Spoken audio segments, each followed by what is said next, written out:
এই কোরআন এবং কিতাব কার? আল্লাহ।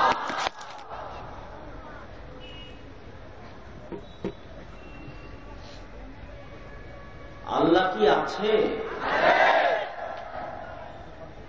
আপনারা সাধারণ মানুষ, বড় ডিগ্রি নাই, আপনারা বলছেন আল্লাহ আছে। কিন্তু যাদের বড় বড় ডিগ্রি,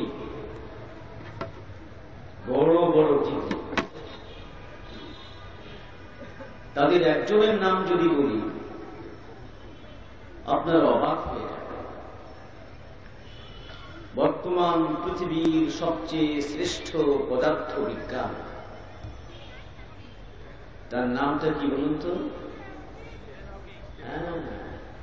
খবর রাখেন, দেখা যায় স্টিফেন হকিং। স্টিফেন হকিং তিনি বর্তমান বিশ্বে আমেরিকার অধিবাসী সবচেয়ে শ্রেষ্ঠ পদার্থ বিজ্ঞানী। তিনি বলেছেন আল্লাহ, পরকাল, জান্নাত, জাহান্নাম, কিয়ামত, পুলসিরাত, হিসাব নিকাশ, এগুলো সব রূপকথা।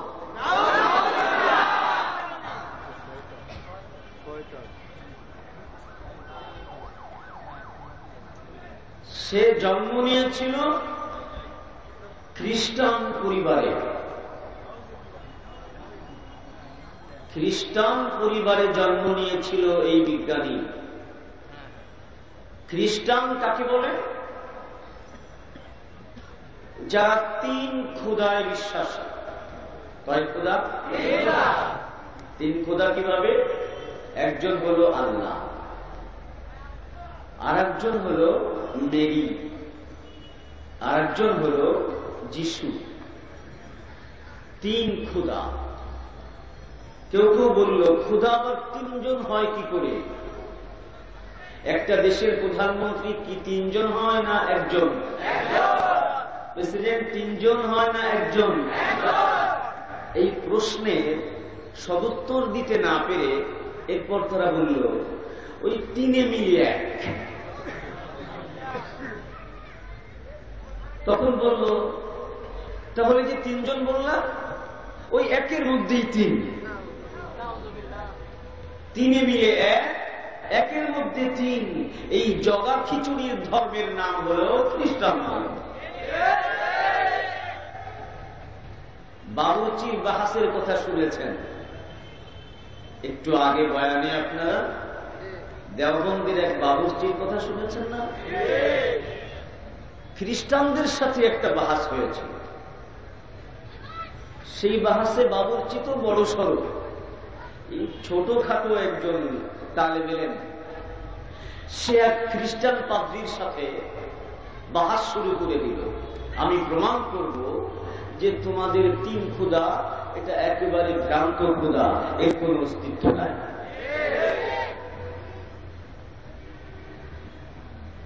বাহাসের মধ্যে পাদ্রী দাবি করল, মনে রাখবেন এটা কোন আমলে? যে আমলে এই ভারতবর্ষ ইংরেজরা দখল করেছিল, তখনই তাদের সাহস হয়েছে এই ভারত উপমহাদেশে দাঁড়িয়ে তিন খোদার পক্ষে বাহাস করা। এর আগে কখনো তাদের পক্ষে সম্ভব ছিল না, এখনো সম্ভব নয় ইনশাআল্লাহ। যদিও বাংলাদেশের যুবকদের ইমানকে নির্বাপিত করার জন্য যা কিছু করা দরকার তাই করা হচ্ছে, কিন্তু তারপরেও যুবকরা যেইভাবে নবীর প্রেমে সাড়া দিয়েছে, এতে প্রমাণ হয় বাংলাদেশের মুসলমানদের ইমানকে ধ্বংস করার জন্য যত চক্রান্তই তোমরা করো, এদেশের যুবকরা বুলেটের মতো বিস্ফোরিত হবে, এদের ইমানকে কখনো সাফ করা যাবে না।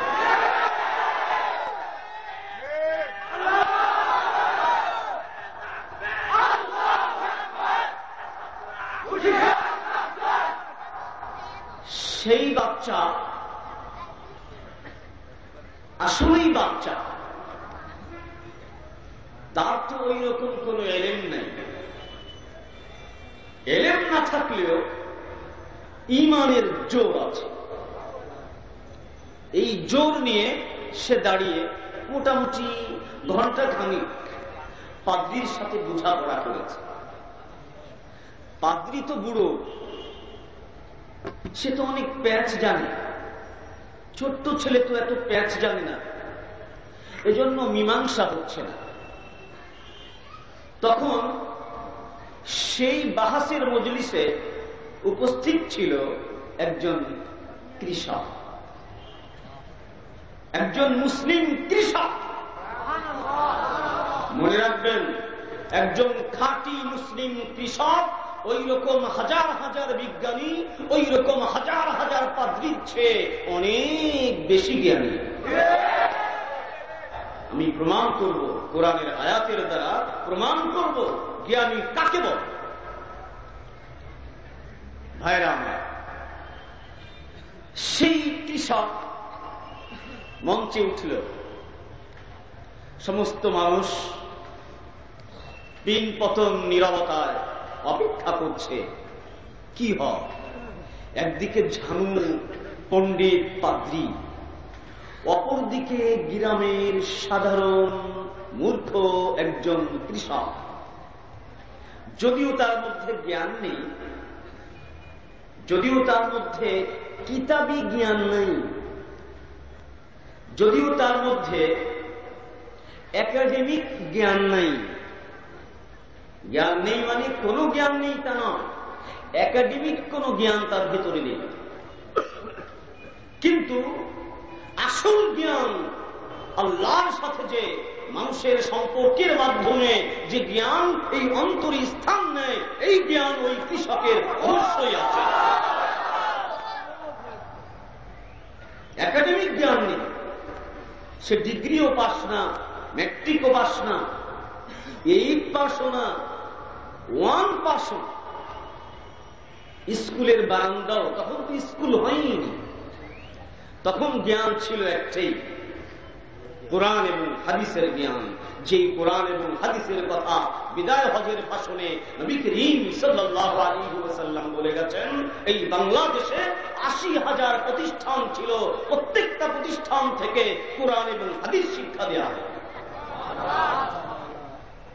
কিন্তু ইংরেজরা এই দেশ দখল করার পর সব মাদ্রাসাকে ধ্বংস করেছে। দিল্লিতে 14,000 মাদ্রাসা ছিল, সব ধ্বংস করেছে এবং তারপর তাদের শিক্ষা এই দেশে চালু করেছে। যাই হোক, এই কৃষক দাঁড়িয়ে গেছে, দাঁড়িয়ে পাদ্রীকে জিজ্ঞেস করছে, পাদ্রী সাহেব আপনার কি বক্তব্য বলেন। পাদ্রী সাহেব বলল, আমার বক্তব্য হচ্ছে খোদা 3 জন, তার মধ্যে আমাদের যে যিশু তিনিও একজন খোদা, তবে তিনি হচ্ছেন খোদার পুত্র, এই হিসেবে খোদা। আর এক খোদা হল আল্লাহ, আর তার স্ত্রী হল মেরি।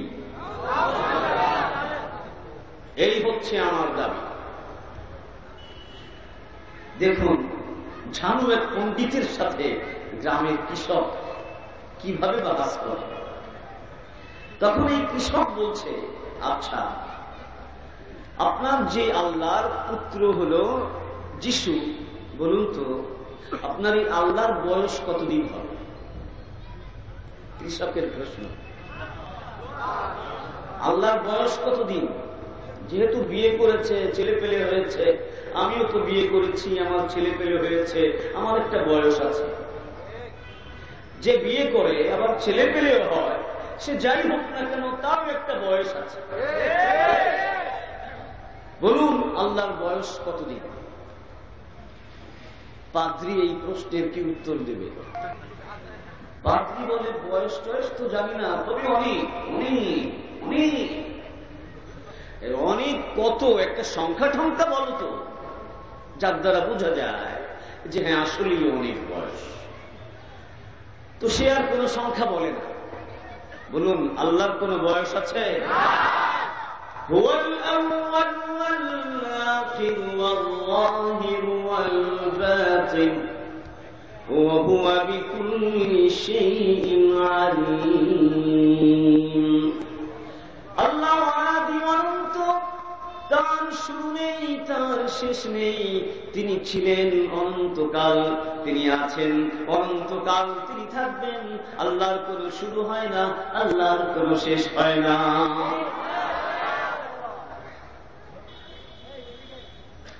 লা জিদ্দা ওয়ালা নিদ্দা ওয়ালা হাদ্দা লিমাওলা الآن كما كان ولم يلق زوالا الآن كما كان ولم يلق زوالا। আল্লাহর সঙ্গে কোনো কিছু তুল্য নয়, আল্লাহ অতুলনীয়। সুতরাং বয়স এটা মানুষের হতে পারে, বয়স বস্তুর হতে পারে, আল্লাহর কোনো বয়স হতে পারে না। আল্লাহর যেমন বয়স হয় না, আল্লাহর ঠিক তদ্রূপ ছেলে মেয়েও হয় না, আল্লাহর বিয়েও হয় না, আল্লাহর স্ত্রীও হয় না। ঠিক না ঠিক? কিন্তু এই পাদ্রী, সে নাকি পণ্ডিত, সে নাকি জ্ঞানী, সে বলছে আল্লাহর বিয়ে হয়েছে, আবার আল্লাহর পুত্রও আছে। তো যখন কিছু মানুষের মতো, তাহলে সব মানুষের মতো হতে হবে। কিছু মানুষ আর কিছু হয়ে যাবে অন্যরকম, এটা কখনো হতে। নোয়াখালীর সেই তালেবে ইলমের কথা মনে পড়ে গেল। একজন ওয়াজ করেছিল যে আমি এখন এমন একটা ওয়াজ করব, যদি এখানে কেউ নোয়াখালীর মানুষ থাকে তাহলে ওয়াজটা করবো না। আরে আমার কথা না এটা, আমি তো নোয়াখালীকে অনেক ভালোবাসি, নোয়াখালীকে আমি অনেক ভালোবাসি। নোয়াখালী আমার অনেক বন্ধু বান্ধব আছে, এবং নোয়াখালীর কৃতি সন্তান, বাংলার গৌরব, আমির শরিয়াত হযরত মুহাম্মদুল্লাহ হাফিজি হুজুর রাহমাতুল্লাহি আলাইহি 1 বছর নয়, 2 বছর নয়, একাধারে 7 বছর পর্যন্ত আমি প্রতিদিন তার পা টিপে দিয়েছি। সুতরাং নোয়াখালীর মানুষকে তো আমি অনেক ভালোবাসি। এক বক্তার কথা বলছি আপনাদেরকে, সেই বক্তা বলছে নোয়াখালীর কেউ থাকলে আমি ওয়াজটা করব না। খোঁজ খবর নিল, দেখলো যে আসলেই কেউ নাই। এরপরে ওয়াজটা শুরু করেছে। ওয়াজটা মূলত ওই পাদ্রীর কথার মতো ফালতু কথা। এজন্য নোয়াখালীর মানুষ তো খুব বুদ্ধিমান, এই বুদ্ধিমান থাকলে তো আর ফালতু কথা বলা যায় না। এই জন্য দেখেছে বুদ্ধিমান কেউ আছে কিনা, তার মানে নোয়াখালীর মানুষ অত্যন্ত বুদ্ধিমান, খুব জ্ঞানী, মাশাআল্লাহ। তো যখন দেখলো কেউ নেই, তখন বলল, ভাইরা আমার, এমন একটা বৃক্ষ আছে, ওই বৃক্ষের পাতা যখন ডাঙ্গায় পড়ে, স্থলে পড়ে, তখন সঙ্গে সঙ্গে সেইটা বাঘ হয়ে যায়। সবাই কয় সুবহানাল্লাহ, আপনারা করেন। আর যদি পানির মধ্যে পড়ে, সঙ্গে সঙ্গে সেটা কুমির হয়ে যায়। এই ওয়াজ করল। তো একজন লুকিয়ে ছিল মনে হয়, সবাইকে যখন বাছাই করেছে, একজন লুকিয়ে ছিল নোয়াখালীর সদস্য। সে দাঁড়িয়ে গেল, হুজুর আমার একটা প্রশ্ন আছে। প্রশ্ন শুনেই ঘাবড়ে গেছে, হায় হায়, আগের থেকে আমি ঠিকঠাক করে নিলাম, মনে হয় নোয়াখালীর কেউ হয়ে গেছে। তখন বললো, আচ্ছা বলো কি তোমার প্রশ্ন? হুজুর প্রশ্ন হচ্ছে, আপনি বলেছেন যদি স্থলে পড়ে তাহলে হয় বাঘ, আর জলে পড়লে হয় কুমির। আমার প্রশ্ন হচ্ছে, অর্ধেক যদি স্থলে পড়ে আর অর্ধেক জলে পড়ে তাহলে কি হবে?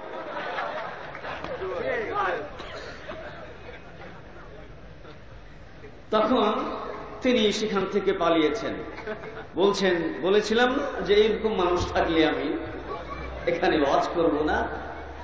ওই মৌলভী সাহেবের যে অবস্থা হয়েছিল, গোটা খ্রিস্টান জগতের সেই অবস্থা। কারণ তারা কখনো এই প্রশ্নের উত্তর দিতে পারবে না যে আল্লাহর বয়স কত।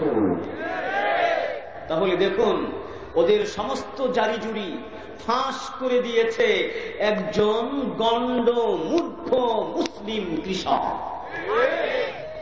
খ্রিস্টানদেরকে কুপকাত করার জন্য আমাদের কোনো ডিগ্রির প্রয়োজন নেই, শিক্ষিত হবার প্রয়োজন নেই।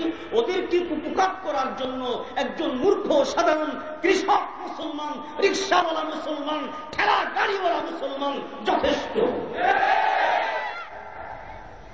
যাই হোক, কৃষকের প্রশ্নের উত্তরে পণ্ডিত চুপচাপ। এরপর সেই কৃষক পণ্ডিতকে সাহায্য করল, বলল, আচ্ছা ধরো অনেক বয়স তুমি বলছো, মনে করো 1 কোটি বছর। হ্যাঁ, তা তো হবে। মনে করো আল্লাহর বয়স 2 কোটি বছর। হ্যাঁ, তা তো হবে।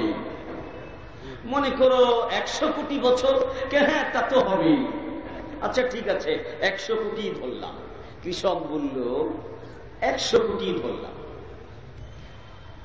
আচ্ছা বলো, আমার দ্বিতীয় প্রশ্ন, এই আল্লাহ এই 100 কোটি বছরে কয়জন ছেলে জন্ম দিল? কও, আল্লাহর ছেলে কয়জন? তো পাদ্রী বলল, 1জন। 100 কোটি বছরে এমন আল্লাহরে তুমি আল্লাহ কো, 100 কোটি বছরে মাত্র একটা ছেলে জন্ম দিল। তোমার আল্লাহর তো কোনো পাওয়ারই নেই।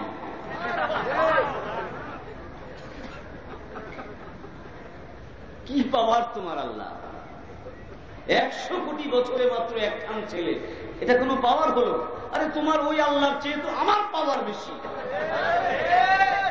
আমি কৃষক, খেটে কুঠে খাই, আমার বয়স মাত্র 50। এই 50 বছর বয়স, বিয়ে করেছি 25 বছর।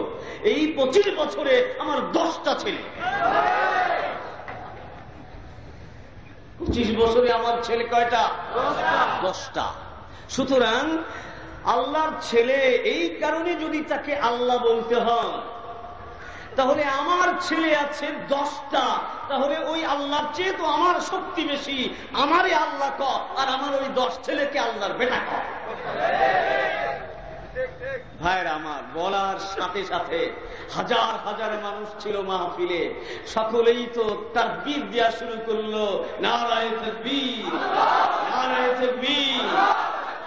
কার বিজয় হলো? পাদ্রীর না কৃষকের?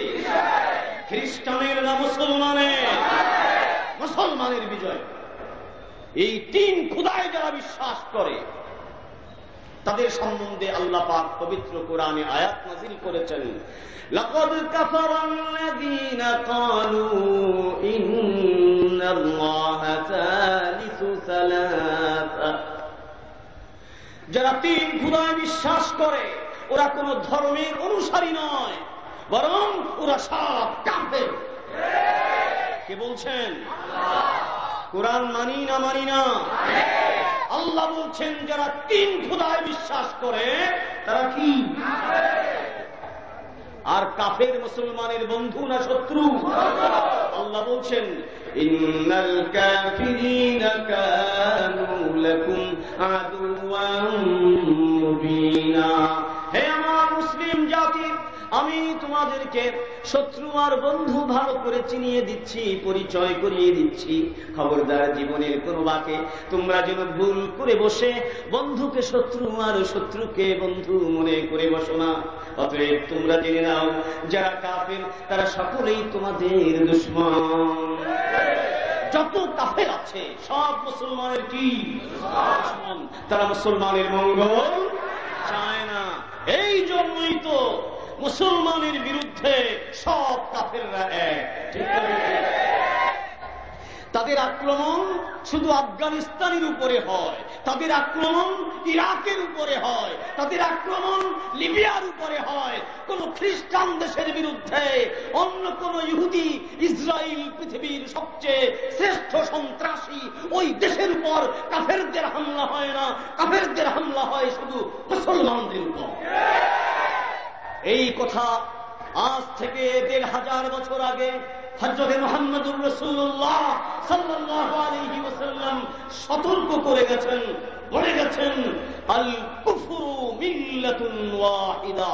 কাফের যে নামেই পরিচিত হোক না কেন, কাফেরদের বিভিন্ন নাম আছে, কেউ ইহুদি, কেউ নাস্তিক, কেউ খ্রিস্টান, কেউ অমক, কেউ সমক, অর্থাৎ এক আল্লাহ যারা বিশ্বাস করে না এবং নবী মুহাম্মদুর রাসূলুল্লাহ সাল্লাল্লাহু আলাইহি ওয়াসাল্লামকে যারা শেষ নবী হিসাবে স্বীকার করে না, কুরআনকে যারা সর্বশেষ কিতাব হিসাবে স্বীকার করে না, তারা সব হচ্ছে বেঈমান কাফের। ঠিক না ঠিক?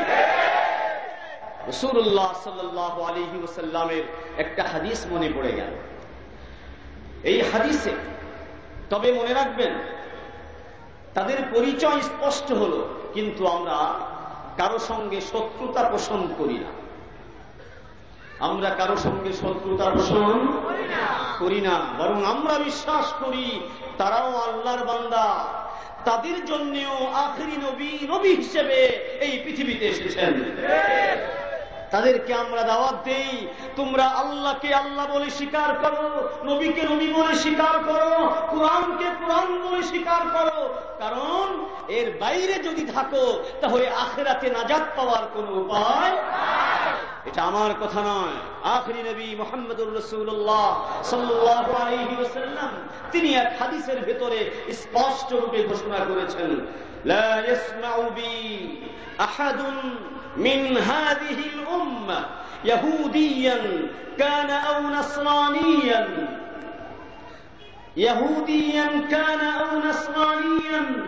ثم لا يؤمن بالذي أرسلت به إلا كان من أصحاب النار।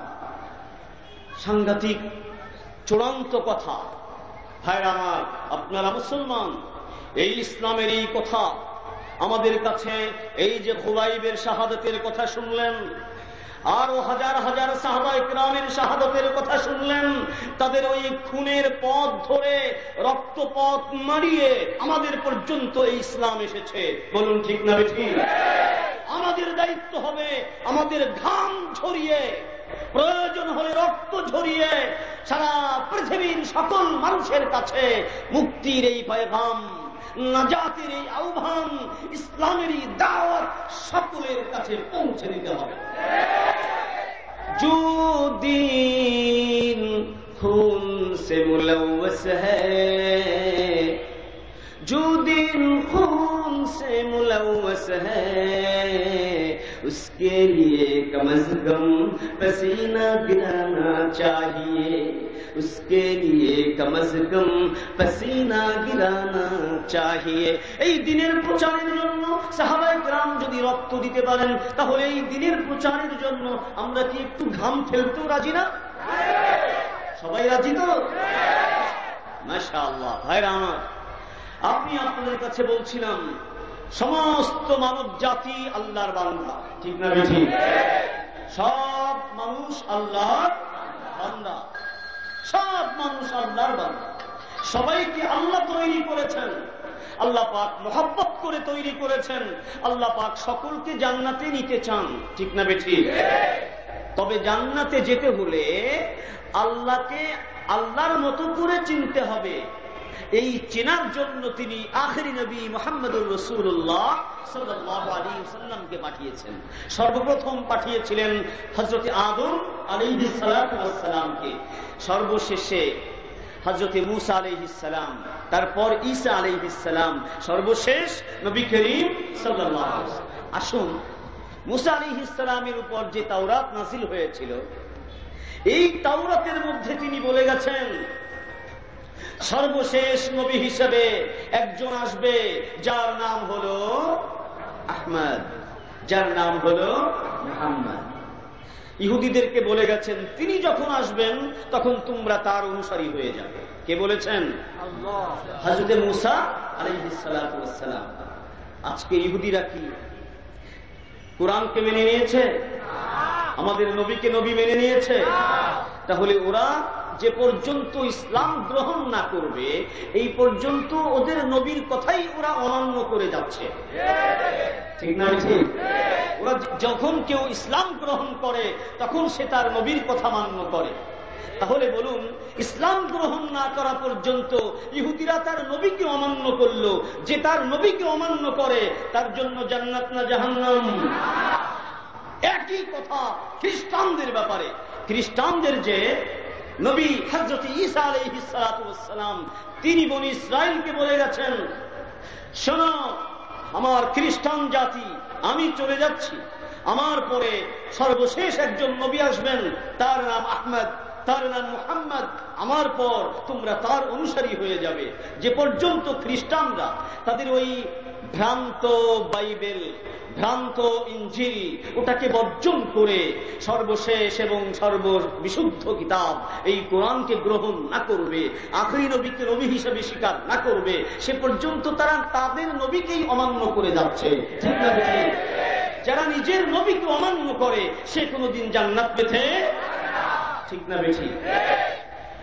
ধর্মের ক্ষেত্রে তারা তিন খোদা এই গোলকধাঁধা সৃষ্টি করে এমন এক জগা খিচুড়ি মার্কা ধর্মের আবিষ্কার করেছে। তারা জানে এই জগা খিচুড়ি মার্কা ধর্ম দিয়ে কোরআনের মোকাবেলা করা। ইহুদিরাও জানে এই জগা খিচুড়ি মার্কা, ওদের জগা খিচুড়ি বলা হয় নাই, সংক্ষেপে বলি। ইহুদিরটা জগা খিচুড়ি কেন? তারা কি বলে জানেন? তারা বলে খোদা দুইজন। কেমনে? হযরতে উযাইর তিনি ওই তাওরাত শরীফ মুখস্থ করে ফেলছিলেন। তাওরাত শরীফ, তাওরাত হলো মুসা আলাইহিস সালামের উপর অবতীর্ণ কিতাব, এটা তিনি মুখস্থ করেছিলেন। আল্লাহর কিতাব পুরোটা মুখস্থ করে ফেলছে, এটা কোনো মানুষের কাজ না, নিশ্চয়ই ওটা আল্লাহর বেটা। ইহুদিরা এই কথা বলে উযাইরকে বলেছে আল্লাহর বেটা। তো খোদার বেটা খোদা হয়, এজন্য ইহুদিদের কাছে খোদা কয়জন? দুইজন।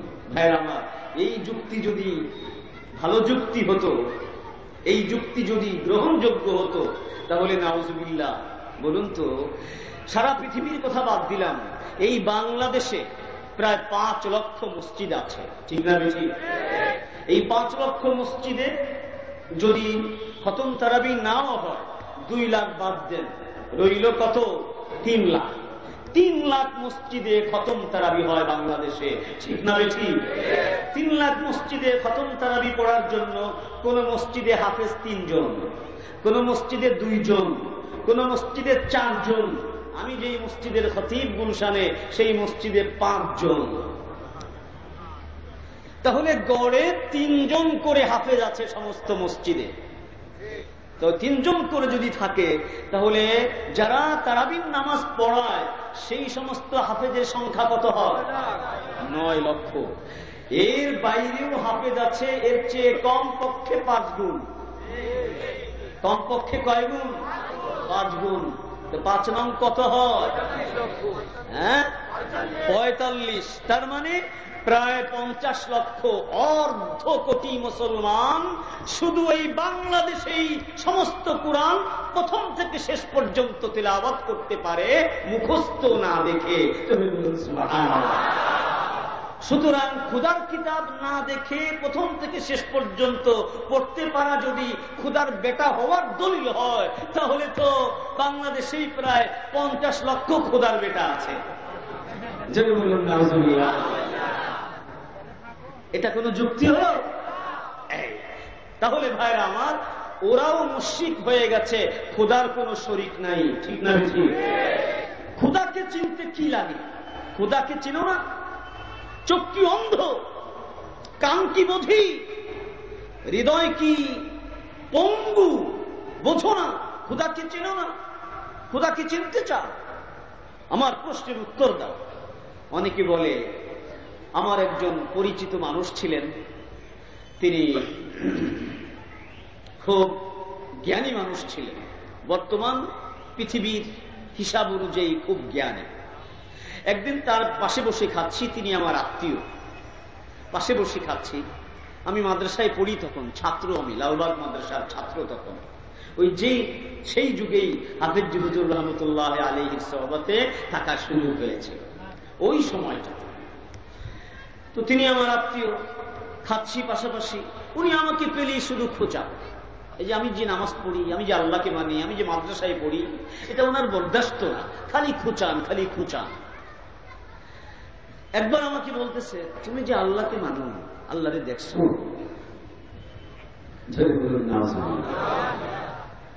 আমি বললাম এই কথা বললেন কেন? বললো যা দেখা যায় না সেটা ঠিক না। আমি তখন ছোট বাচ্চা, বলুন তো তিনি একজন বিদ্বান মানুষ, তাকে আমি কি জবাব দিই? কিন্তু খোদার ফজল, আল্লাহর কারিশমা, এটা বোঝা খুব কঠিন। আল্লাহ পাক তার মুমিন বান্দাকে উপযুক্ত সময়ে সাহায্য করেন। হ্যাঁ, দারুণ সাহায্য করেন। আমি যদিও তখন ছোট, আমাকে আল্লাহ পাক একটা বুদ্ধি মাথায় দিয়ে দিলেন, দারুণ কাজ হল। কিরকম? সাথে সাথে পাশে বসে খাচ্ছিলাম, আমি ওনার হাতের মধ্যে জোরে একটা চিমটি দিলাম। চিমটি দিলে উনি কোকিয়ে উঠেছেন, ও কি করলাম? আমি বললাম কি এমন করেন কেন? করেন, তুমি আমাকে চিমটি দিয়েছো, দারুণ ব্যথা পেয়েছি, আবার করবো না? আমি বললাম কি, ভালো করে কথা বলেন, প্রমাণ ছাড়া কোনো কথা বলবেন না। আপনি ব্যথা পেয়েছেন, দেখাতে পারবেন? আমি বললাম ব্যথা পেয়েছেন দেখাতে হবে, যদি দেখাতে পারেন বিশ্বাস করব আপনি ব্যথা পেয়েছেন, আর যে পর্যন্ত দেখাতে পারবেন না সে পর্যন্ত বিশ্বাস করব না।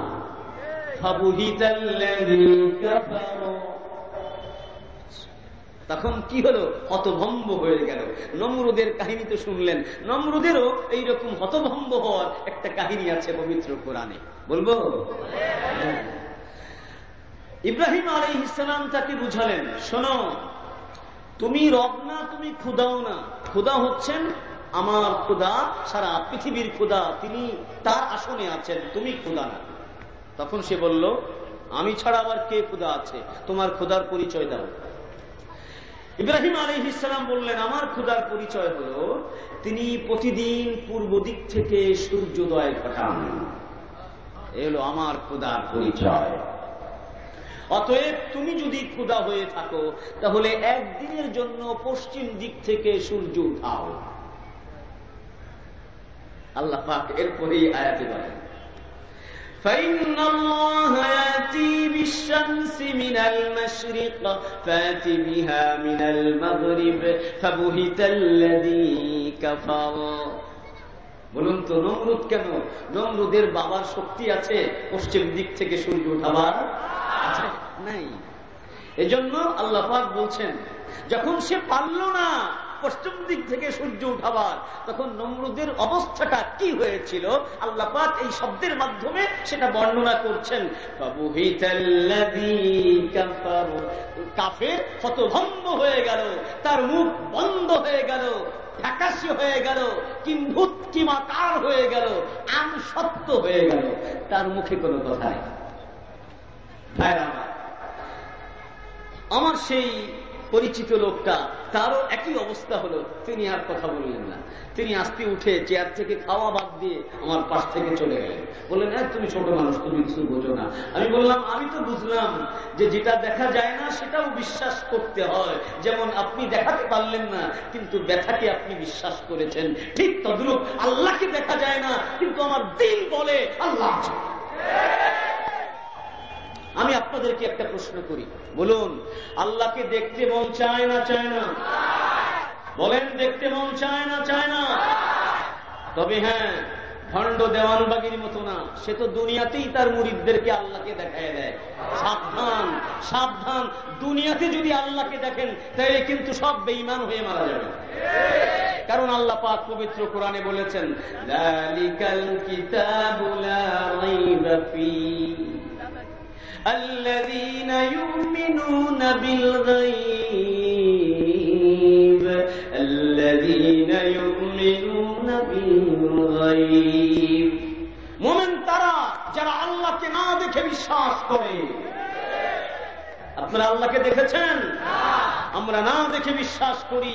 আল্লাহ পবিত্র কালামের শুরুতেই বলে দিয়েছেন, যারা না দেখে বিশ্বাস করবে তারা মুমিন। সুতরাং যারা বলে আমার কাছে মুরিদ হইলে 3 দিনের মধ্যে আল্লাহকে দেখায় দেই, আল্লাহকে দেখায় দেয় না, শয়তানকে দেখাইয়া কাফের বানায়। ভাইরা আমার, যাই হোক, আমি যে কথা আপনাদেরকে বলতে চেয়েছিলাম, কি বলতে চেয়েছিলাম, আল্লাহকে আমাদের দেখতে মন চায়, ঠিক না বেঠিক? দুনিয়াতে তো দেখা সম্ভব না, কিন্তু দেখতে মন চায় না চায় না?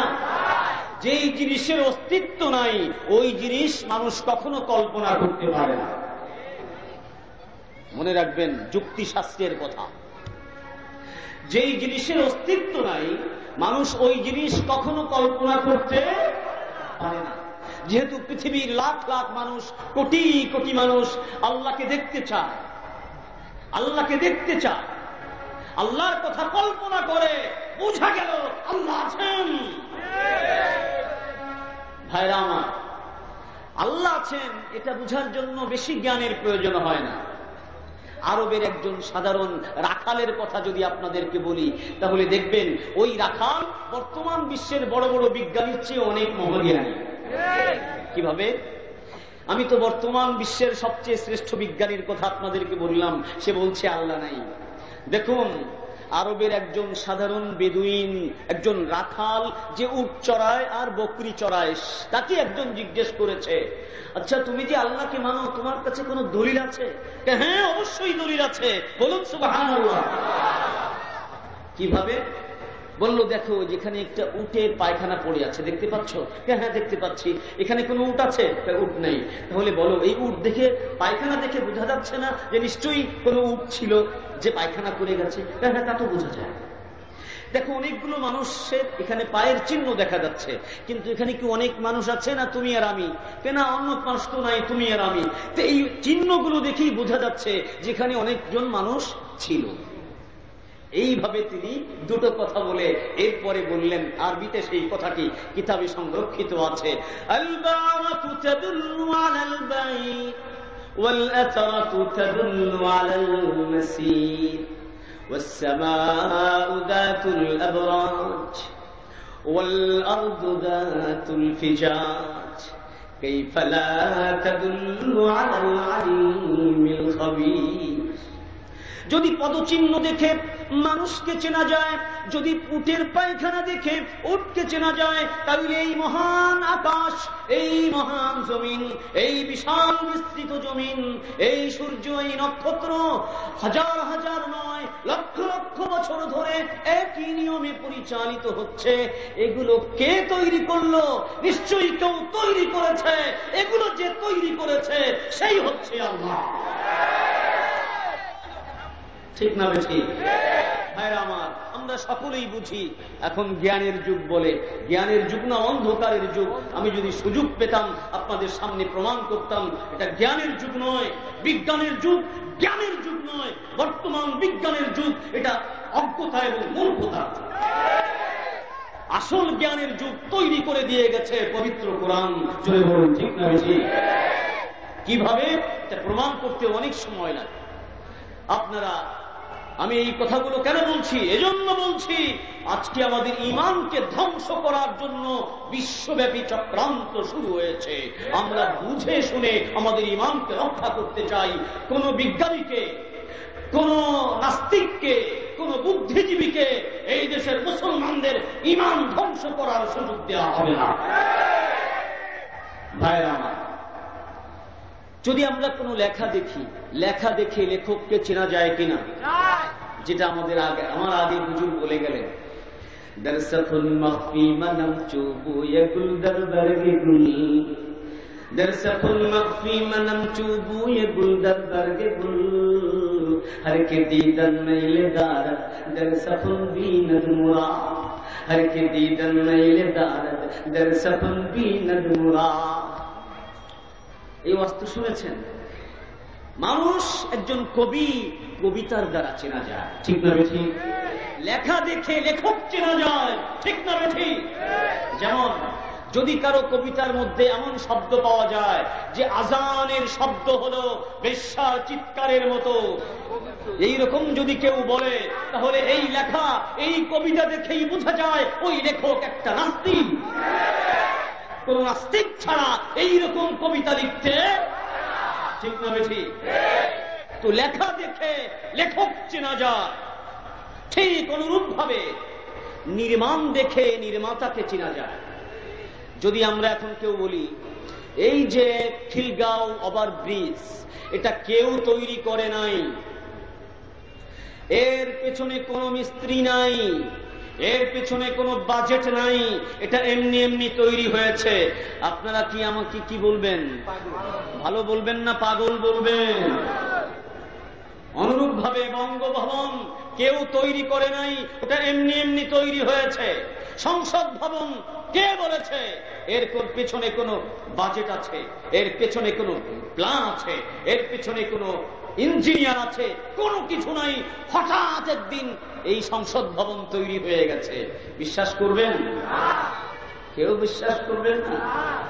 এই যে যমুনা ব্রিজ করার জন্য বহু চেষ্টা করা হচ্ছে, কে বলেছে চেষ্টা করার দরকার? যমুনা ব্রিজ এমনি একদিন হঠাৎ তৈরি হয়ে যাবে। বিশ্বাস করবে? আমার এই ওয়াজটা যদি সরকার শুনতো, সাংঘাতিক খুশি হয়ে যেত যে হঠাৎ তৈরি হয়ে যাবে। যাই হোক ভাইরা আমার, তো যমুনা ব্রিজ হঠাৎ তৈরি হবে এটা বললে সবাই হাসবে। খিলগাঁও ব্রিজ এমনি তৈরি হয়েছে এটা শুনলে সবাই হাসবে। বঙ্গভবন এমনি তৈরি হয়েছে বললে সবাই হাসবে। হোয়াইট হাউস আমেরিকার এমনি তৈরি হয়েছে বললে সবাই হাসবে। তাহলে ওই সমস্ত মূর্খ বিজ্ঞানী ওরা যদি বলে আকাশ এমনি তৈরি হয়েছে, ওরা যদি বলে জমিন এমনি তৈরি হয়েছে, ওরা যদি বলে এই সূর্য এমনি তৈরি হয়েছে, ওরা যদি বলে এই চন্দ্র এমনি তৈরি হয়েছে, তাহলে ওরা পাগল আর ছাগল কেন হবে না?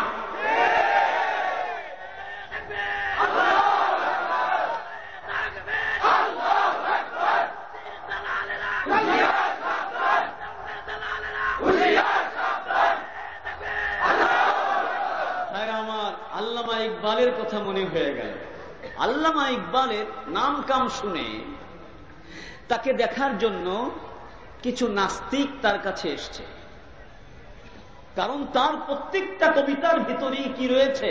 আল্লাহর পরিচয়। তার প্রত্যেকটা কবিতার ভিতরেই রয়েছে নবীর পরিচয়। তার প্রত্যেকটা কবিতার ভিতরে রয়েছে ইসলামের পরিচয়। জোরে বলুন সুবহানাল্লাহ।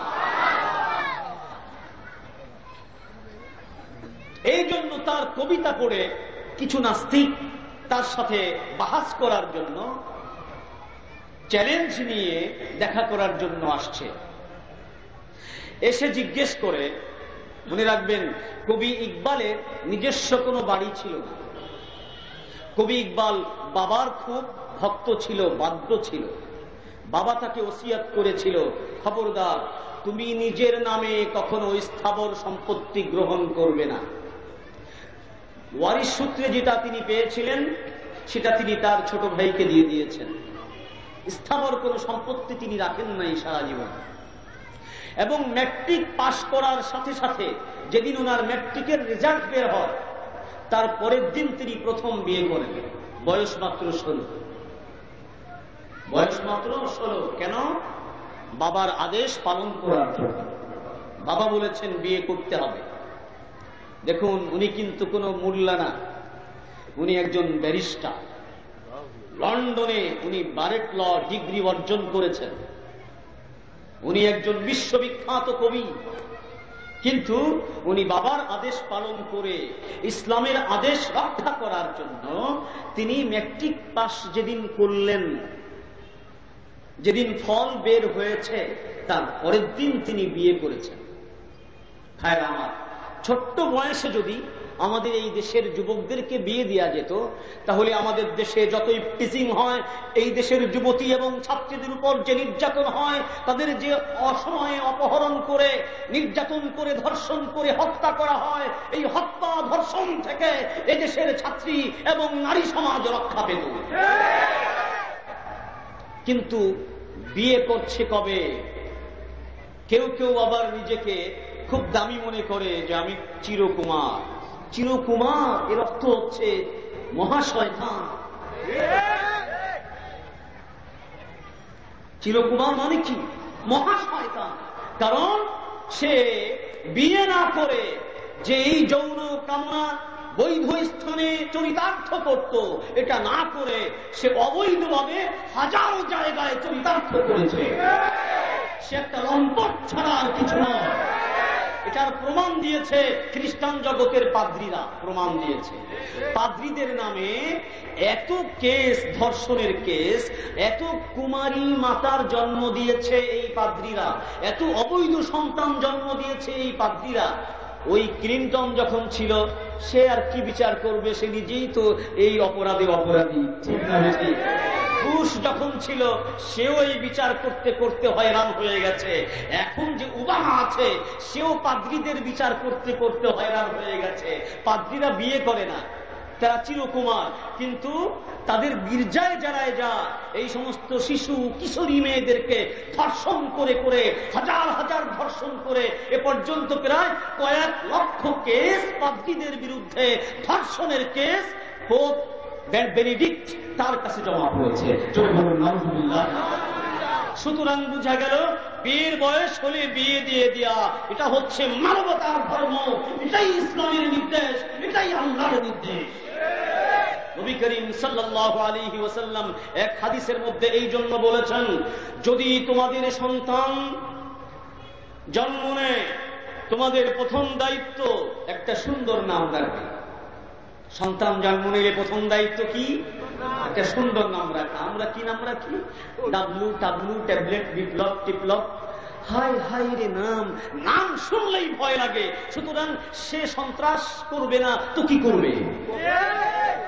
ভাই আমার মনে রাখবেন, ভালো নামের ভালো প্রতিক্রিয়া হয়, খারাপ নামের খারাপ প্রতিক্রিয়া হয়। নবীর যুগে এক সাহাবী এসে বলছে, ইয়া রাসূলুল্লাহ, আমার মাথা ব্যথা জীবনেও সারে না।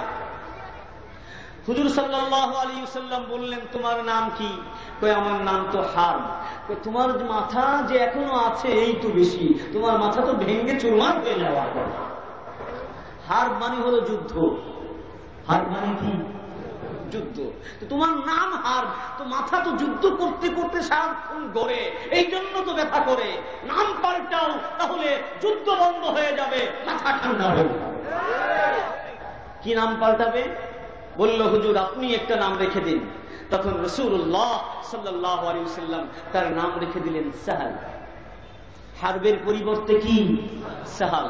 সাহাল নাম রাখার এক সপ্তাহ পর দেখা করে বলল, ইয়া রাসূলুল্লাহ, আপনি কি করলেন জানি না, কিন্তু এই এক সপ্তাহ এর মধ্যে আর কখনো আমার মাথায় যুদ্ধ হয় নাই, ব্যথাও হয় নাই, সম্পূর্ণ ভালো হয়ে গেছে। এই জন্য নবী করিম সাল্লাল্লাহু আলাইহি ওয়াসাল্লাম বলছেন, তোমরা একটা ভালো নাম রাখবে। 2 নম্বর, ভালো শিক্ষা দিবে। 2 নম্বর কি দায়িত্ব? ওয়া'আদ্দাবাহু, ভালো শিক্ষা দিবে। আমরা ডিগ্রি পাস বানাই, কিন্তু ভালো শিক্ষা কোনটা সেটা আমরা বুঝি না। ডিগ্রি পাস বানাতে কোনো বাধা নাই, আমার কথার আবার ভুল বুঝবেন না। আমি দেখেছি এই গতকাল আমাদের মাদ্রাসায় ক্লাস পরীক্ষা হচ্ছে, প্রথম সাময়িক পরীক্ষা। আমি ডিউটি করতেছিলাম, দেখলাম একজন বুড়ো লোক আসলো। সে আমাদের হল পরিদর্শন করতে এসছে। হল সুপার আমাকে জানালেন, হুজুর উনি চান্দিনা এক কলেজের প্রিন্সিপাল, তিনি তো কলেজে পরীক্ষা নেন, তো এখানে একটু দেখতে আসছে। আমি বললাম, খুব ভালো, আলহামদুলিল্লাহ, আসেন বসেন। বিস্কিট খাওয়ালাম, চা খাওয়ালাম। এরপরে জিজ্ঞেস করলাম কেমন লাগছে।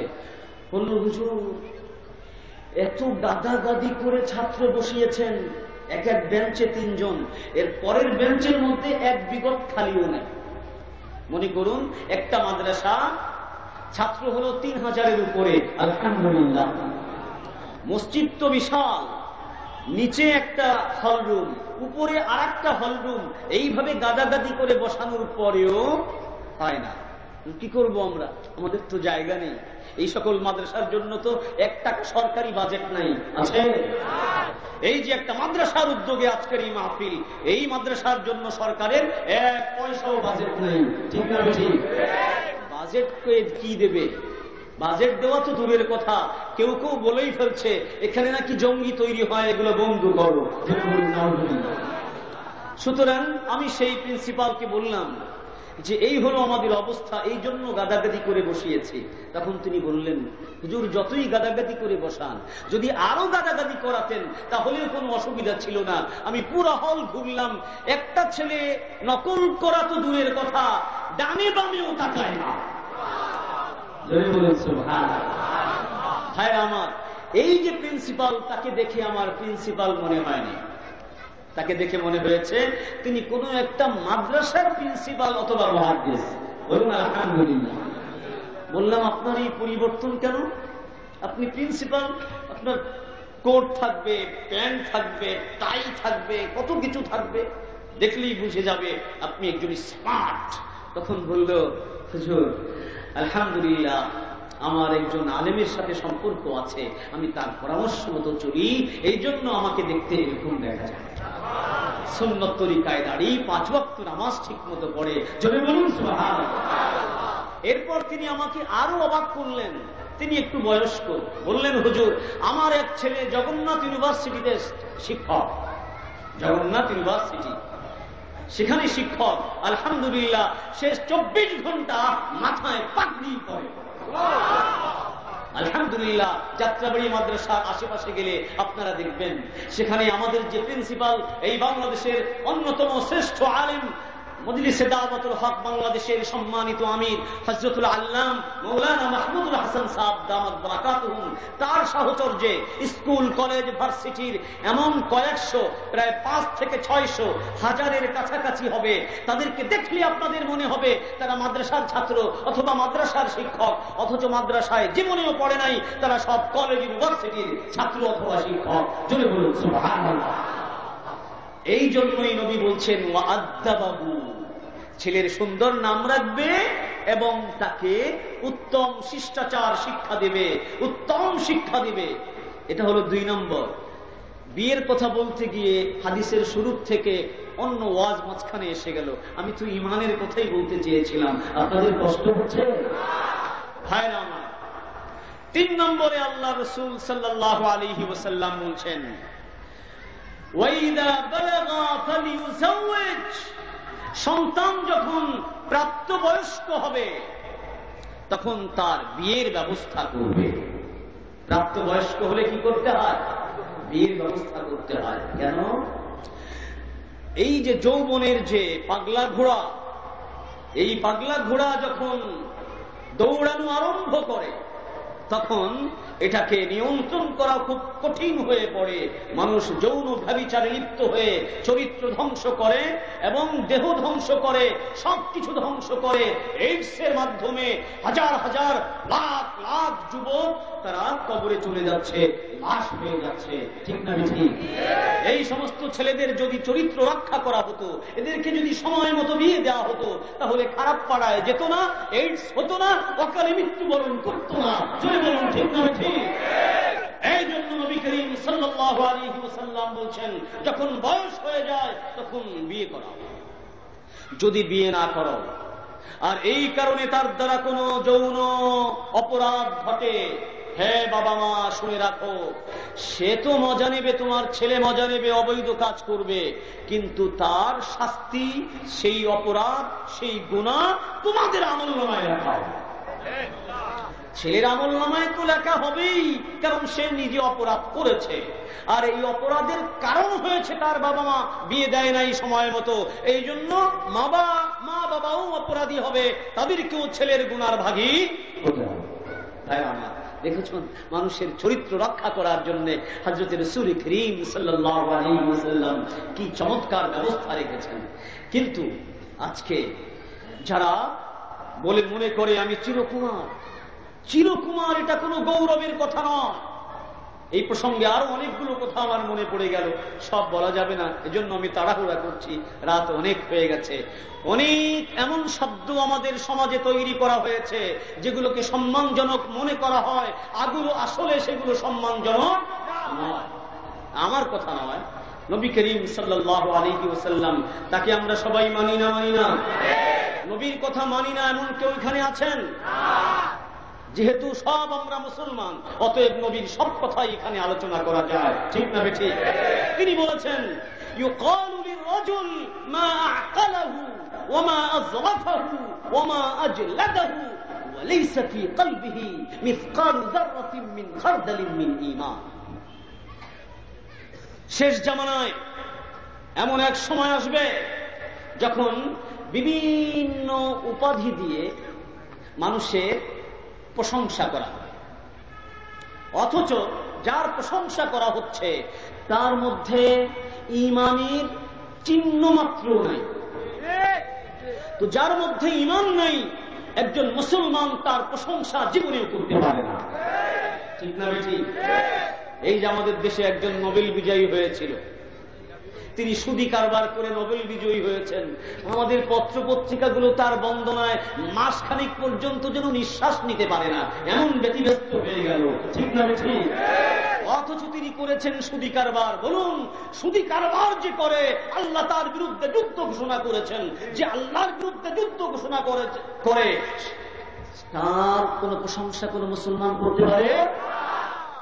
আমরা বুঝি না। নোবেল বিজয়, মনে রাখবেন, নোবেল বিজয় তারাই করে যারা ইসলাম এবং মুসলমানের যত ক্ষতি করা সম্ভব, ইসলাম এবং মুসলমানের ক্ষতির মধ্যে যে সবচেয়ে বেশি অগ্রগামী, সেই নোবেল বিজয় করে। আপনারা শুনেছেন হাফেজি হুজুর নোবেল বিজয় করেছে। চরমনায়ের পীর সাহেবের মাধ্যমে এই দেশে লাখ লাখ মানুষ ঈমানওয়ালা হয়েছে। তাবলীগ জামাতের মাধ্যমে এদেশের মানুষ লাখ লাখ মানুষ ঈমানওয়ালা হয়েছে। মাদ্রাসাগুলোর মাধ্যমে এদেশের কোটি কোটি মানুষ সহি জ্ঞান এবং সহি আমল তারা শিখতে পেরেছে। ভাইরা আমার, এইরকম কোন পীর সাহেব, কোন মাদ্রাসা, তাবলীগ জামাতের কেউ, তাদের কাউকে আজ পর্যন্ত নোবেল দেওয়া হয়েছে? কারণ তারা তো ইসলামকে জিন্দা করে। যে ইসলামকে জিন্দা করে তাকে নোবেল দেওয়া হয় না, যে ইসলামকে দাফন করতে পারে তাকেই নোবেল দেওয়া হয়। সুতরাং নোবেল বিজয় এটা মুসলমানদের জন্য গৌরবের নয়, মুসলমানদের জন্য চরম দুঃখের বিষয়। শেরে বাংলা বলেছিল, মনে রাখবেন, শেরে বাংলা এই দেশের জন্য যিনি অনেক কুরবানি দিয়েছেন, অনেক ত্যাগ তিতিক্ষার পরিচয় দিয়েছেন, তিনি বলেছিলেন, শোনো, আমি তোমাদের প্রধানমন্ত্রী, আমি মুসলমান, যদি দেখো কোন হিন্দু আমার প্রশংসা করে, হিন্দু যে নেতারা আছে, তখন বাংলাদেশ হয় নাই, ভারত বাংলাদেশ তখন সব ব্রিটিশ কবলিত। ওই সময় তিনি বলছেন, যদি কোনো হিন্দু আমার প্রশংসা করে তাহলে বুঝবা আমি মুসলমানদেরকে বাস দিচ্ছি, মুসলমানদের কোনো ক্ষতি করেছি, এই জন্য হিন্দুরা আমার প্রশংসা করেছে। আর যদি দেখো হিন্দুরা আমার দারুণ শত্রুতা করতেছে, তাহলে বুঝবা আমি মুসলমানদের উপকার করতেছি। কে বলেছেন? শেরে বাংলা। সুতরাং নোবেল যারা দেয় তারা কি মুসলমান না কাফের? নরওয়ের একটি নোবেল কমিটি আছে, সেখানে ইহুদি আর খ্রিস্টান আছে, একজন মুসলমান নাই। ওই ইহুদি আর খ্রিস্টানরা পুরস্কার দেবে কোন খাঁটি মুসলমানকে দেবে না ওই সুদি কারবারিকে দেবে?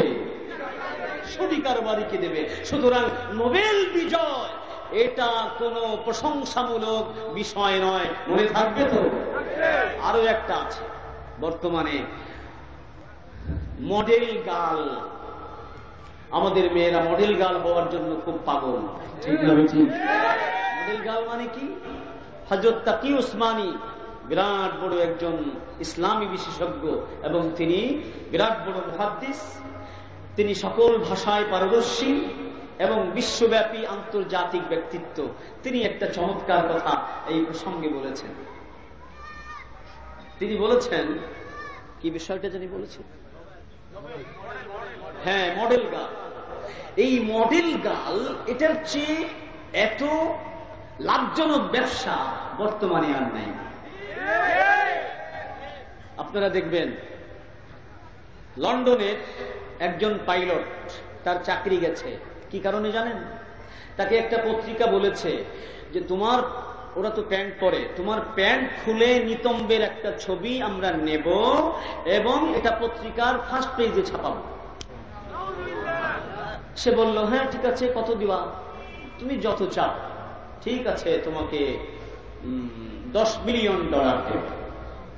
$10 বিলিয়ন মানে কি? $1 কোটি। $1 কোটি মানে 80 কোটি টাকা। কি করে পাচ্ছে? শুধু একটু প্যান্টটা খুলবে, একজন মেয়ে, যুবতী মেয়ে প্যান্ট খুলবে আর ছবি তুলবে সাংবাদিকরা। এর বিনিময়ে কত? মাত্র 1 মিনিটের ভিতরে 80 কোটি টাকা। বলুন, এর চেয়ে লাভজনক ব্যবসা আছে? কিন্তু তুমি টাকা দিয়ে করবাটা কি? তোমার তো সব দেখাই দিলা, তোমার মধ্যে আর কুকুরের মধ্যে কি পার্থক্য আছে? তাহলে কুকুরের জীবন যাপন করবা, ওই টাকা ওই গু তো কুকুরেও খায়, তুমিও তো তোমার পাছা দেখিয়ে কুকুরের মতো গু খাই না, এই গু খাওয়ার কি মূল্য আছে? ঠিক না বেশি? আরো একটা মারাত্মক কথা মনে পড়ে গেল ভাইরা আমার, নিউজিল্যান্ডের কথা শুনেছেন? নিউজিল্যান্ডের এক মেয়ে, তার বয়স হল 19 বছর। আপনারা পত্রিকায় দেখেছেন, গত বছর পত্রিকায় এসেছিল। সে তার কুমারিত্বকে নিলামে দিয়েছে।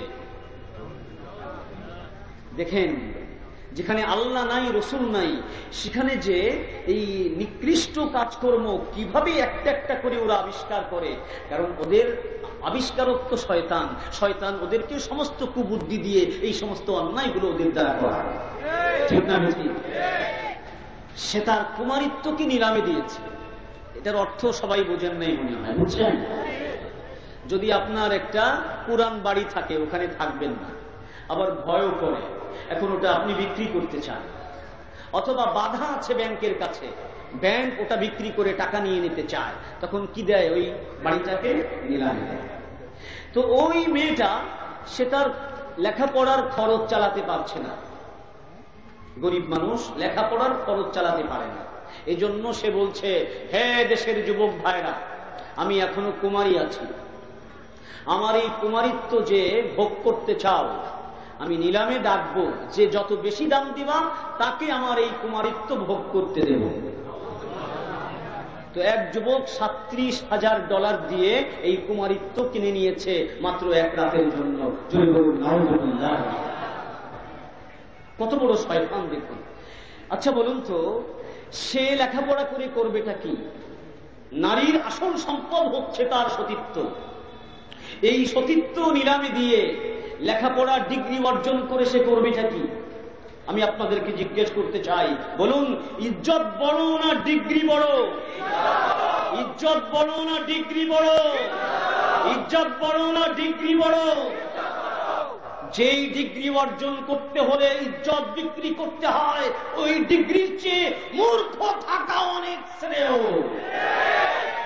চলে বলুন, ঠিক না ঠিক? তাহলে মডেল গার্ল, এটা বর্তমান যুগের একটা খুব দামি শব্দ, অথচ এটার ভিতরে কোনো সম্মান নাই। কি সম্মান আছে আপনারা তো দেখলেন, আপনারা তো দেখলেন কি সম্মান আছে একটা কুকুরের সাথে, আর এদের জীবনের সাথে কোনো পার্থক্য খুঁজে পাওয়া যায় না। ঠিক না ঠিক? আরো একটা প্রবণতা আছে, আমি জানি না এই সব কথাগুলো শোনার মতো আমাদের যোগ্যতা আছে কিনা, হজম করার মতো যোগ্যতা, এটা তো আরো অনেক পরের কথা। এইভাবে কেন হয়েছে মনে রাখবেন, এটা কোনো মুসলমানরা এই সমস্ত অন্যায় আবিষ্কার করে নাই। ঠিক না বেশি? এই অন্যায়গুলো আবিষ্কার হয়েছে কোত্থেকে? ইউরোপ থেকে, আমেরিকা থেকে। ঠিক না বেশি? আজকে মুসলমান যদি কোরআন শেখে, যার ভিতরে কোরআন আছে, সে ইউরোপের এই সমস্ত বস্তা পচা নিকৃষ্ট জিনিস কোনদিন গ্রহণ করবে না। যে কোরআনের জ্ঞান রাখে, যে আল্লাহর সাথে সম্পর্ক রাখে, নবীর প্রতি যার মহব্বত আছে, সে তার মেয়েকে কোনদিন মডেল গার্ল বানাতে পারে না। বলুন, ঠিক না বেশি? এখানে যেহেতু আমরা আজকে বসেছি, কথাগুলো আলোচনার মাধ্যমে আমাদের সামনে উঠে এসেছে, আপনাদের সকলের ওয়াদা করতে হবে, আমরা আমাদের কোন আত্মীয়কে মডেল গার্ল হতে দেব না। কারা কারা রাজি আছেন? 2 হাত তুলে দেখান। ভাই আমার, এদের মাধ্যমে কি হয় সমাজে? আমি এমন একটা খবর শুনেছি গত পরশুদিন, যেটা আমার বলতে মন চাচ্ছে না, কারণ বলার মতো আমি কোনো প্রস্তুতি খুঁজে পাচ্ছি না। কেন? এমন নির্লজ্জ, যেটা আমার মুখে উচ্চারণ করতেও লজ্জা হয়, এজন্য আমি এটা করব না। কিন্তু যারা এবিসি মিঠা করা একটা অনুষ্ঠান, একটা আলোচনা অনুষ্ঠান, ওই এবিসি 6:35 পরশুদিন যারা শুনেছেন, গত পরশুদিন যারা শুনেছেন, তারা এই ভয়াবহ চিত্র পেয়ে গেছে। পর্নোগ্রাফি ইন্টারনেটের মাধ্যমে, সিডির মাধ্যমে, ওখানেই আলোচনা করেছে 2 জন মানুষ, একজন পুরুষ আর একজন মহিলা। একজন হচ্ছেন সাংবাদিক সানাউল্লাহ, আর একজন হচ্ছেন মানুষের জন্য ফাউন্ডেশন, একটা সংস্থা, এই সংস্থার যোগাযোগ সমন্বয়কারী। তার নাম হচ্ছে শাহানা হুদা। এই দুজন মিলে আলোচনাটা করেছেন। কি বলেছেন? সংক্ষিপ্ত ফলাফল হলো এই: বর্তমানে স্কুল, কলেজ, ইউনিভার্সিটি এবং বিভিন্ন বস্তি, মধ্যবিত্ত, উচ্চবিত্ত, এই সব তাদের ভাষা, আমার একটাও না, এই সমস্ত ফ্যামিলির উঠতি বয়সী ছেলেমেয়েরা তারা এই পর্নোগ্রাফি দেখে ইন্টারনেটের মাধ্যমে। আজকে আমরা কম্পিউটার কিনে দিচ্ছি, আর মোবাইল এটার মধ্যেও আছে, পর্নোগ্রাফি তারা দেখে। পর্নোগ্রাফি সবাই বোঝেন না, যৌন কর্ম এটা হয়, ওটা আবার ছবি তোলা হয়, ভিডিও করা হয়, সেই দৃশ্য আবার ছড়িয়ে দেওয়া হয় মোবাইলের মাধ্যমে, ওই দৃশ্য ছড়িয়ে দেওয়া হয় কম্পিউটারের মাধ্যমে, ওই দৃশ্য ছড়িয়ে দেওয়া হয় ইন্টারনেটের মাধ্যমে। সেই খবরে তারা বলেছে ইউরোপ, আমেরিকায় এই বিষয় নিয়ে কোটি কোটি টাকার ব্যবসা হচ্ছে, বাংলাদেশেও এই ব্যবসা শুরু হয়েছে। ভাইরা আমার, ফলে আমাদের এই ছাত্রছাত্রীরা, আমরা তো কম্পিউটার কিনে, ইন্টারনেট কিনে দিয়ে বসে আছি, কিন্তু সে তার রুমে সারা রাত জেগে জেগে সব দেখছে। এবং এই রেডিওর মধ্যে আর একটা খবর বলল, সাইবার ক্যাফে কাকে বলে আমি এখনো চিনি না। এটা কাকে বলে আমি এখনো চিনি না, জানিও না। তবে সেখানে যে বর্ণনা দিল তাতে তারা বলল যে ছোট্ট ছোট্ট রুম থাকে, সেই রুমের ভিতরে দুজন বসতে পারে এইরকম ব্যবস্থা থাকে, আর কম্পিউটার থাকে আর ইন্টারনেট থাকে। স্কুল এবং কলেজের এক ছাত্র আর এক ছাত্রী, অর্থাৎ জোড়ায় জোড়ায় ওই ছোট্ট রুমের মধ্যে লাগানো, সেখানে গিয়ে বসে বসে এই সব দেখে। দেখার পর ওই কর্ম ওরা নিজেরাই আবার ওই রুমের মধ্যে করে। ওই ক্যাফের যারা মালিক, তারা ক্যামেরা প্রত্যেক রুমের মধ্যে বসিয়ে দিয়েছে। ওই যে ছাত্রছাত্রী কাজটি করলো অপকর্ম, ওই দৃশ্য তারা আবার ধারণ করে এটা সব জায়গায় ছড়িয়ে দেয়। এই ব্যবসা নাকি বাংলাদেশেও শুরু হয়েছে। আমার বলুন, এইভাবে যদি আমাদের যুব চরিত্র ধ্বংস করে দেওয়া হয়, তাহলে ওই ইউরোপ, আমেরিকায় যেমন বর্তমানে অনেক সন্তান তাদের বাবার নাম খুঁজে পায় না, এটা যদি বন্ধ না করা হয়, তাহলে বাংলাদেশেও জাগর সন্তান তৈরি হবে। ভাইরা আমার, ইউরোপ, আমেরিকার মতো আমাদের বাংলাদেশকে আমরা জাগর সন্তানের জায়গা করে দিতে পারি। ভাইরা আমার, আমরা আমাদের সন্তানদেরকে রক্ষা করতে চাই, আমরা আমাদের ভবিষ্যৎ প্রজন্মকে রক্ষা করতে চাই। এই সব বিষয় যেহেতু রেডিওতে আলোচনা হয়েছে, নিশ্চয়ই এটা সরকারের সংশ্লিষ্ট যারা দায়িত্বে রয়েছেন তারা শুনেছেন। আমরা এখনই দাবি জানাবো, এর বিরুদ্ধে দ্রুত ব্যবস্থা নিয়ে এই দেশের যুবক যুবতী তাদের চরিত্র রক্ষা করার ব্যবস্থা করা হোক। ঠিক না বেশি? ভাইরা আমার, আমি আপনাদেরকে কি বলবো, নবী করিম সাল্লাল্লাহু আলাইহি ওয়াসাল্লাম বলেছেন যে এইভাবে মানুষের প্রশংসা করা হবে, অথচ তাদের ভিতরে প্রশংসার কোনো কিছু নাই, ঈমানের কণামাত্রাও নাই। এই হাদিস থেকে আমরা বুঝলাম, যার মধ্যে ঈমানের কণামাত্র নাই, সে মুসলমানদের কাছে প্রশংসার পাত্র হতে ঠিক না বেশি? ভাইরা আমার, আমি আল্লাহর পরিচয় আপনাদের সামনে তুলতে চেয়েছিলাম। খ্রিস্টানরা বলে, আরো নাস্তিকরা বলে, যাকে দেখা যায় না তাকে বিশ্বাস করি না, তাদের জন্য আল্লাহ রাব্বুল আলামিন একটা আয়াত নাযিল করেছেন। এই আয়াতের ব্যাখ্যা যদি আমরা শুনি, তাহলে খুব সহজেই আমরা বুঝব যে আল্লাহ আছেন, তাকে দেখা যাবে না, কিন্তু তিনি চিরসত্য। ঠিক না বেশি? আল্লাহ পাক পবিত্র কোরআনে বলেন, ওয়াফি আনফুসিকুম আফালা তুবসিরুন। আমি আল্লাহ তোমাদের নিজেদের মধ্যে লুকিয়ে আছি, তোমরা কি আমাকে দেখতে পাও না? বিষয়টা বোঝানোর জন্য আমি বলবো, আচ্ছা বলুন তো, একটা মানুষ জীবিত না মৃত, সেটা বোঝার উপায় কি? যদি তার হাত পা নাড়াচাড়া করে, বোঝা গেল সে জীবিত, ভিতরে প্রাণ আছে। ঠিক না বেঠি?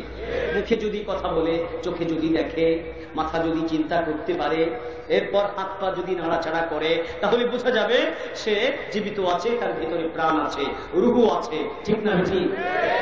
আর যদি লড়াচড়া কোনো কিছুই নাই, এইভাবে পড়ে আছে, তাহলে সে কি ভিতরে প্রাণ আছে? প্রাণ নাই। এখন আপনার কাছে প্রশ্ন, আপনার ভিতরে যে প্রাণ আছে, এটা তো আপনি স্বীকার করলেন। আপনার এই প্রাণটা একটু দেখান তো, আপনার এই আত্মাটা একটু দেখান। আছেন কেউ পৃথিবীতে আত্মা দেখাতে পারবেন? পারবেন? আত্মা দেখানো যায় না। আল্লাহ পাক বলেন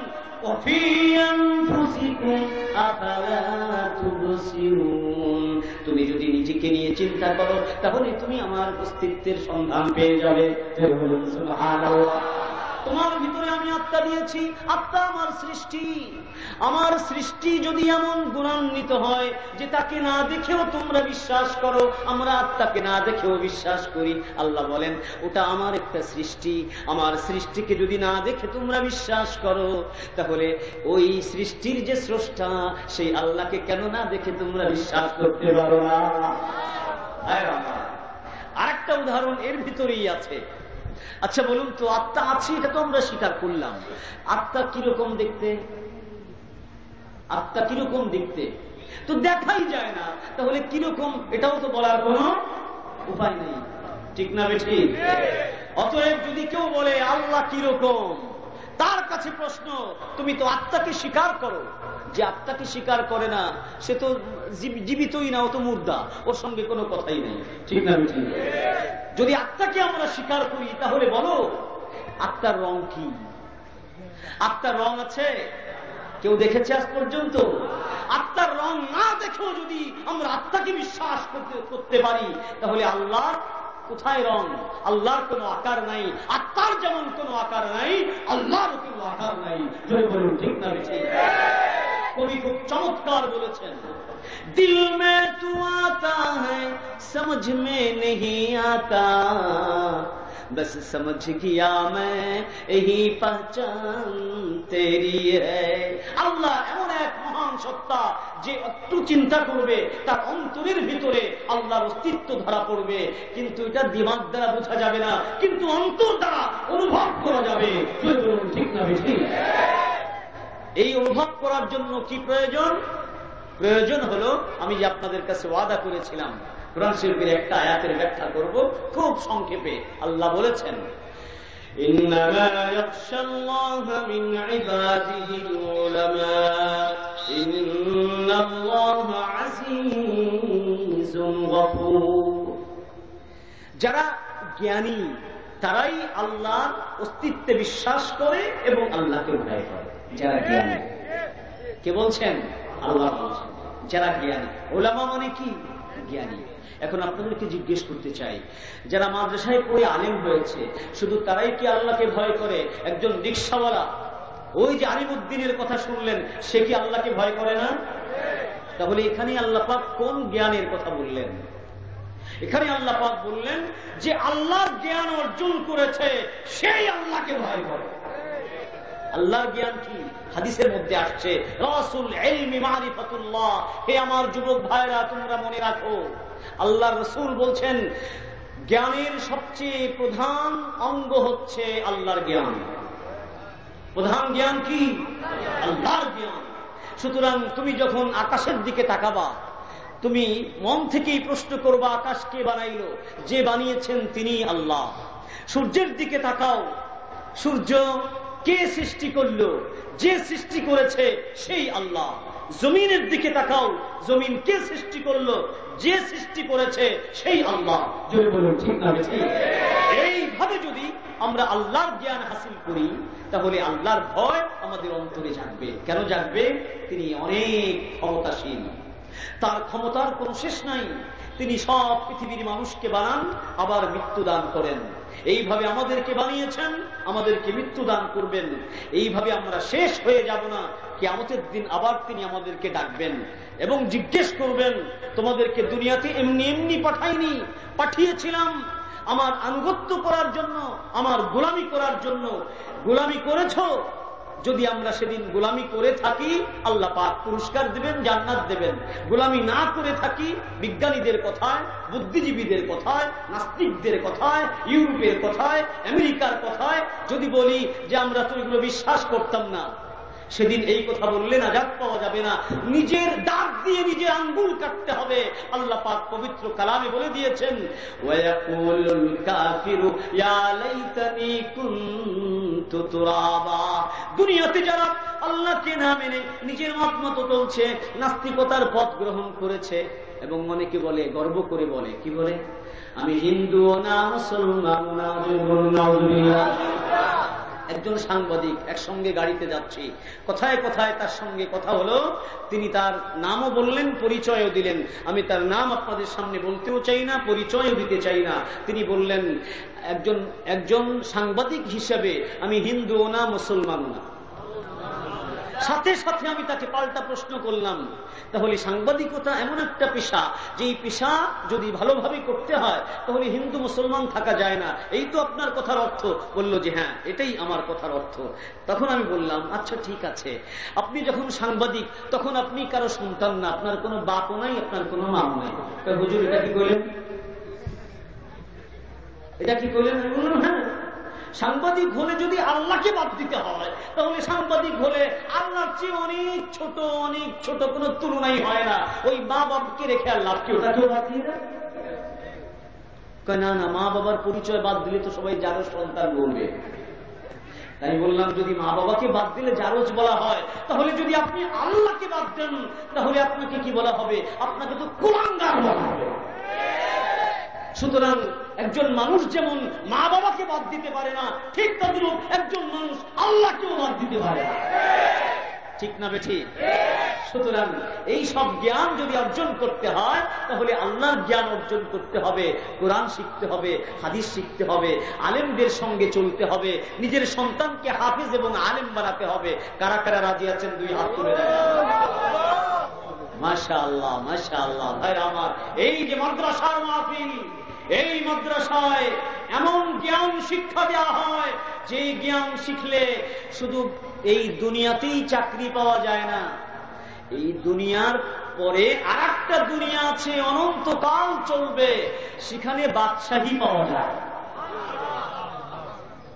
এখানে পড়লে, কোরআন শিখলে, আমল করলে শুধু দুনিয়ার চাকরি না, এখানে তো ভালো কাটবেই বাদশার মতো। মৃত্যুর পরেও আল্লাহ পাক এই 10 দুনিয়ার সমান বাদশাহী দান করবেন। ঠিক না বেশি? আর যদি কেউ এটাকে বাদ দিয়ে দুনিয়ার ভিতরে বড় হওয়ার চেষ্টা করে তাহলে সে দুনিয়াতে বড় হতেও পারে, কিন্তু মৃত্যুর পর তার জন্য জাহান্নামের আগুন ছাড়া আর কোনো কিছু সম্ভব হবে না। ঠিক না বেশি?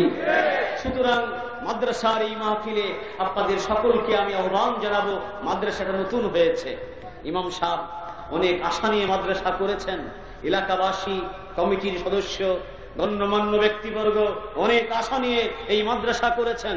আমি আহ্বান জানাবো, সবচেয়ে বড় সহযোগিতা হবে আপনাদের সন্তানদেরকে হাফেজ আলেম বানাবার জন্য এই মাদ্রাসায় ভর্তি করবেন। রাজি আছেন ইনশাআল্লাহ? আর 2 নম্বর, যতটুকু পারেন আপনারা সাহায্য সহযোগিতা করবেন যেন এই মাদ্রাসা ইনশাআল্লাহ কিয়ামত পর্যন্ত অটল অবিচল থাকতে পারে। আল্লাহ পাক আপনাকে আমাকে সকলকে তৌফিক দান করুন। ওয়া আখিরু দাওয়ানা আলহামদুলিল্লাহি রাব্বিল আলামিন। এখন সভাপতি সাহেব ভাষণ দেবেন।